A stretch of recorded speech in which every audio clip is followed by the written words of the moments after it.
Dik Lintang jangan duduk dulu. Nggih. Anu ya Dik Lintang karo Mas Gareng. Siapa? Suguh gupuh lungguh arwe Mbak Kasur luar biasa sekeluarga. Luar biasa, Luar Mas. biasa Nek sekali. nyugoto daharan miroso apa-apa sampun dicawiske. Nggih, leres wonten rawon, kerupuk, capar, daging.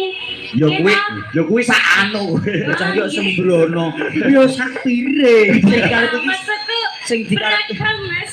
sing dikarepke maneka warna ki kejaba ana rawon mau yo ono. iya.